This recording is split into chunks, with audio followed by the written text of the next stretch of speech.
Well, hello everyone and welcome. In today's video I'm going to be switching out the wheel bearing on a 2015, am I not mistaken, Honda Civic without removing it from the vehicle. But if you haven't already, don't forget to comment, like, and subscribe, as well as check out my channel content for more. Oh, and don't forget, hey, have fun. This Honda Civic needed a wheel bearing that needed to be changed. How did I determine that? Well, I did take a mechanic's stethoscope while it was up on the hoist, ran the car, spun the wheels a little bit, and listened for the howling noise, which was also present when driving the vehicle. When you put load on that one side, so say I was putting load to the left and the right, every time I put load on that right side, which would be the passenger side, it made a howling noise. When I let the load off, it went away. Ergo, we have a wheel bearing problem. So, without further ado, I'm going to tear down this Honda Civic and install a new wheel bearing. 2015 Honda Civic. There's a wheel bearing on the front passenger side. Most likely you want to do them in pairs. I got my wisdom teeth out the other day, so I'm a little out of it, but it's a Sunday. We've got a passenger side wheel bearing making noise, so we're going to undo that. Where's the mileage? 34,582. Use a 19 millimeter. Remove the lug nuts. Remove this wheel and tire, as well as this hubcap. Putting a lug nut back on.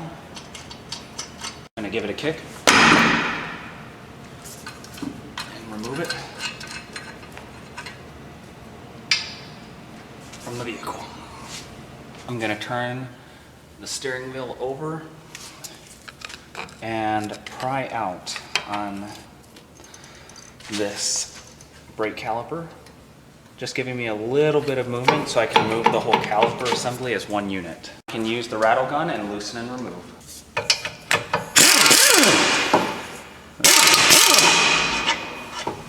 Just like that. You can set the caliper up and out of the way. This whole unit up and out of the way, like so. We're going to tie it up. Attempt to remove these rotor screws. Usually they're held in by hand impact, but most of the time I can get them out by hand. Just like this. Let's do the same for the bottom. There we go.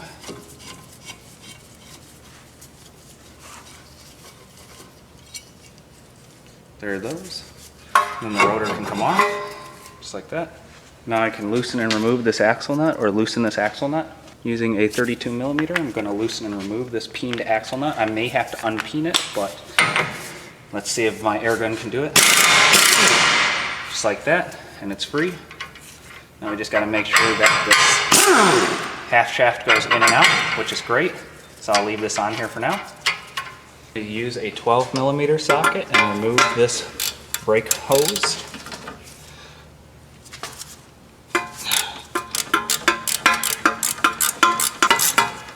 There we go. Now it's out of the way, I can just tuck that back in place. Using a breaker bar and a socket, I'm going to hold this side of the bolt with a 17 millimeter, and I'm going to loosen and remove it using that 19 millimeter. No, I didn't. I have to make work.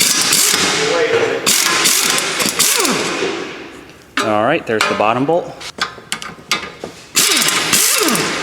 There we go, there's two, and now I can remove those. Remove these two bolts.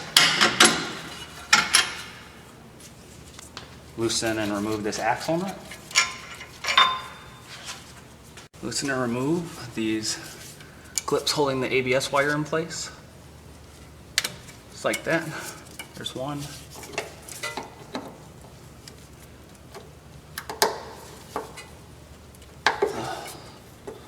There's two. We don't want to wreck this ABS wire.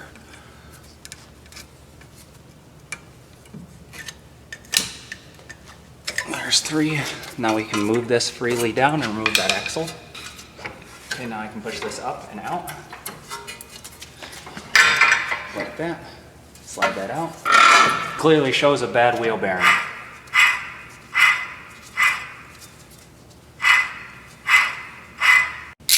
Using a 10 millimeter, I'm going to remove this ABS wire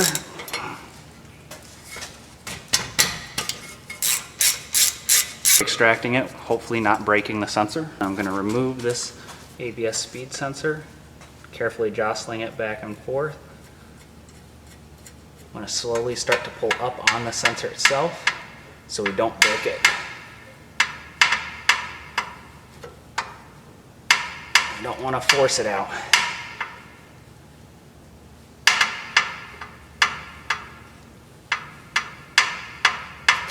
There we go. This cotter pin will need to be replaced. Using a 19 millimeter, I'm just going to loosen and remove this outer tie rod. Just like that. Put the nut back on there and then grab the outer tie rod removal tool. Snug that down. Now we're flush. I'm going to slide this puller over the top. Alright, so now we've got this seated. We're just going to slide it over the top. It's best recommended to use one of these. Pop the outer tie rod free. Sorry if it's a hard angle to see. I'm trying to get you the best angles I can. Just like that. And the outer tie rod is free. I'm going to find an adapter that fits this the best. And then I'm going to stick our adapter ring over and screw these in so I can pull out that hub.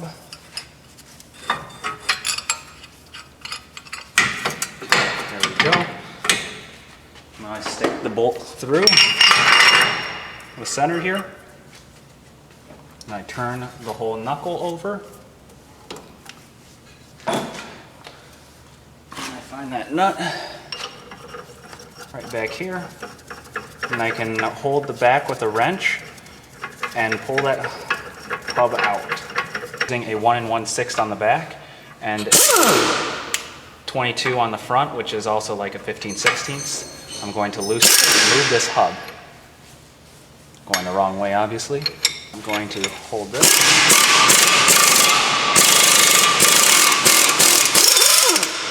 There we go. The hub is out, just like that. Right, now I'm going to remove this snap ring. The snap ring's got 2 little keys in it. So first thing, be careful because this thing can go flying. Safety glasses are required here. Now we kind of just jostle out. Being careful not to shoot yourself in the eye. There we go, there's our snap ring right there. Using the correct size adapter to push from the back side. I'm going to put that on the back side. So I'm finding that adapter sleeve. Going to take the plate, stick it right here for the support plate. Stick this all the way through. Stick that through all the way to the back. Hook that locking nut back in. Getting close. Now we can hand support this. Sweet. And now we can pull that bearing right up and out. Using that 1 1/6 on the back side, I'm just going to hold it and then tighten it down.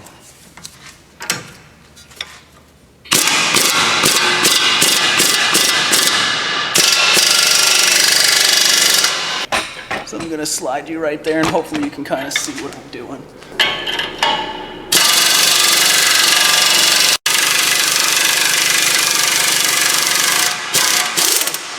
And the old bearing is out. Just like that. There's our old bearing. Pa-chung! I cut the race and I didn't realize that the camera was off.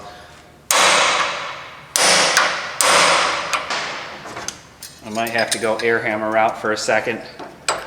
I hate doing the air hammer route so much. You just want to be very careful when you do this. You don't want shards of metal everywhere. It cracked. Now we can slowly slide it on off.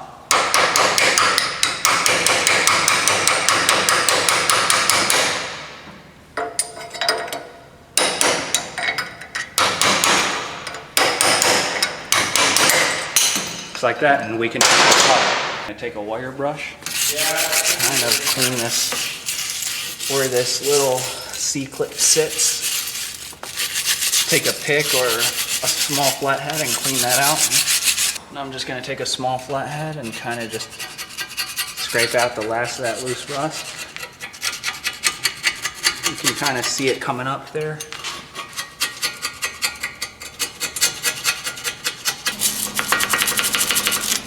I'm getting ready to press in that new bearing. Feel which side has the magnetic side. As we can see, we have this side as magnetic. It looks like both sides are magnetic on here, as you can see. So it doesn't seem like it matters which direction I put it in. Okay, stick this backing plate on the back.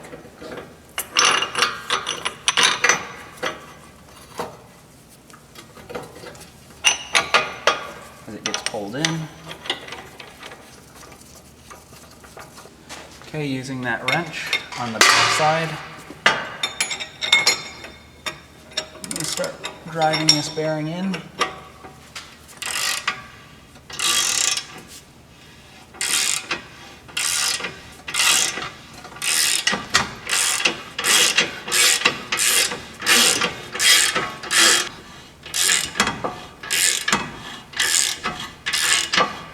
Just like this.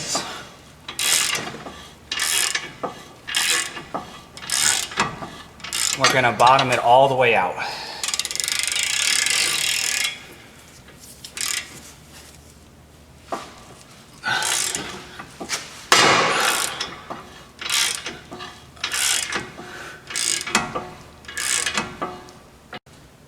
That's bottomed. All right, now we can take the snap ring and stick it back into place. Okay, tap it a couple of times in different directions and make sure it's seated. Make sure it's seated.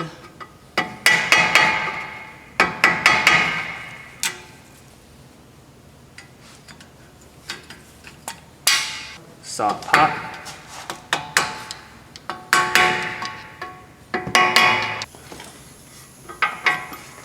This one seems to fit pretty nicely back there. Sweet. All we do is take the hub, slide it in, like so, making sure that we don't lose the hub, to make sure that this just stays in place while we're pulling it in.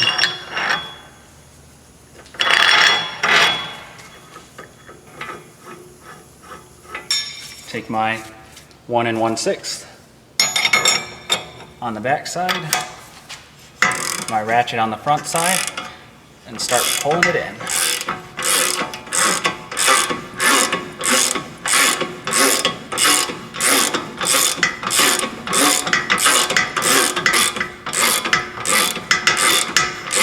I'm just going to go until it bottoms out.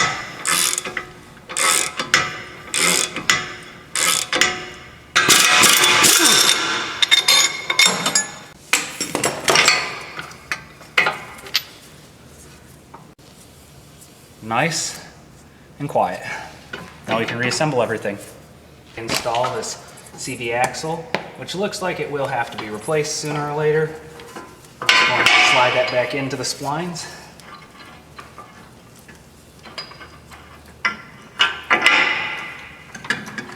There we go. Install these 2 bolts at the top. These are non-eccentric bolts.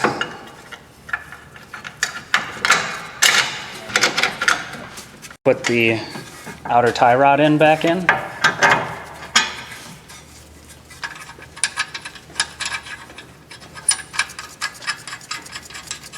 Snugging it down with that 19mm. Okay, with this bolt, it's a 40 foot-pounds.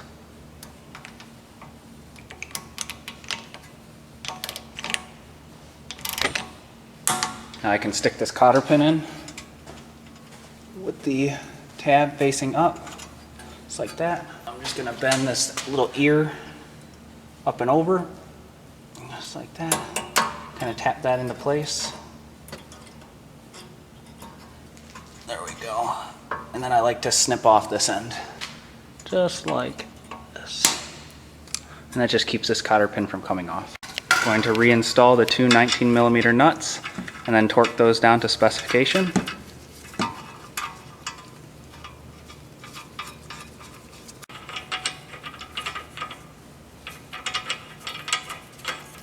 And we can reinstall the ABS sensor. Starting with the top, I can just slide that back into place. Same thing for this bottom one. Slide that back into place. Clip this back into place. Just bring the ABS sensor back over. Slide it right back in the hole. It should go right in. Using that 10mm that was pulled out, I'm just gonna put that 10mm back in. Snug it in. It wants to go back. Sometimes you gotta finagle with them a little bit.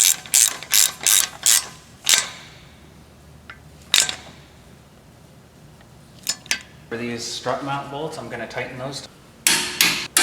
Can bring the rotor back, reinstall the two screws, making sure that they get aligned correctly. Because I mean, these are screws, and I always dislike it when people don't install these correctly. Looks like this guy has pretty new brakes. Or he parks it outside. I mean, it's kind of hard to tell actually. They look pretty new for what it's worth. And I'm just gonna screw those back on.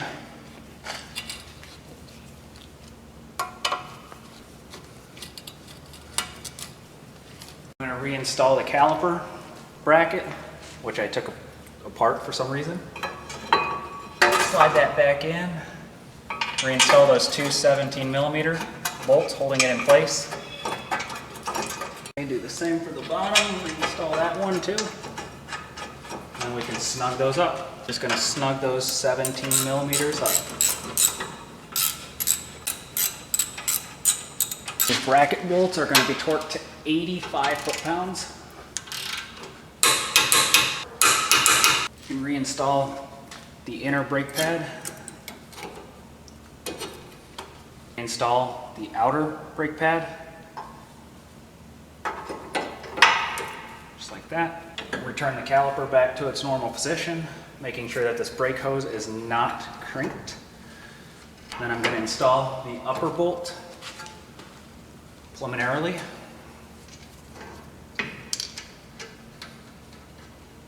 Get these clips back in. That push the brake pads away. Just like that. There's the upper. I actually like these clips. I wish they come in more sets. And I'm going to do the same for the lower.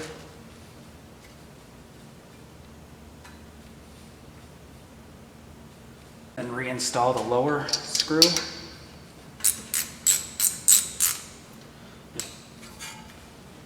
And if you're wondering, I'll attach a torque spec, but these aren't that tight. Now we can reinstall that brake hose that was removed.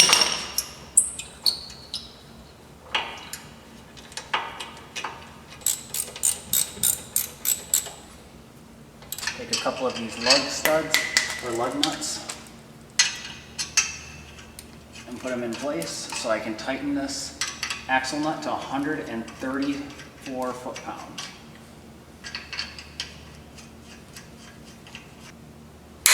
Use this chisel here. Just kind of tap it down.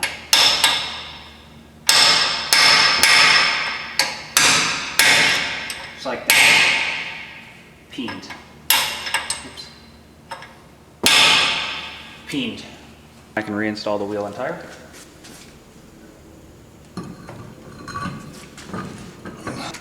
Ensuring that the valve stem is in the right place.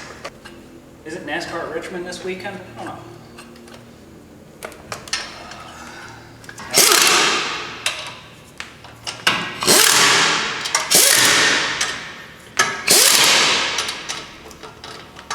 I'm going to lower the vehicle and then torque the lug nuts to 80 foot-pounds.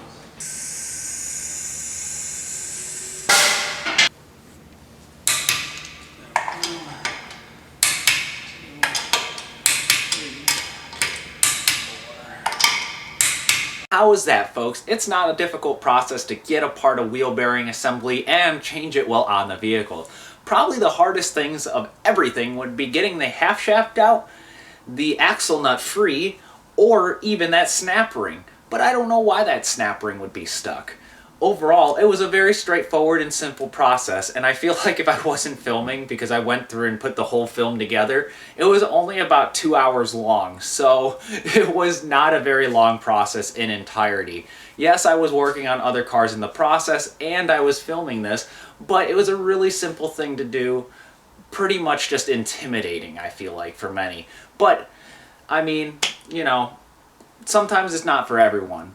Well, hopefully you like this video, and hey, as normal, don't forget to comment, like, and subscribe. Check out my channel content for more, and have fun.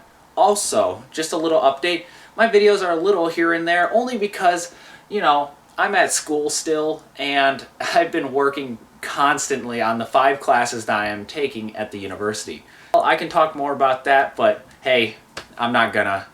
Just remember, have fun when it comes to cars.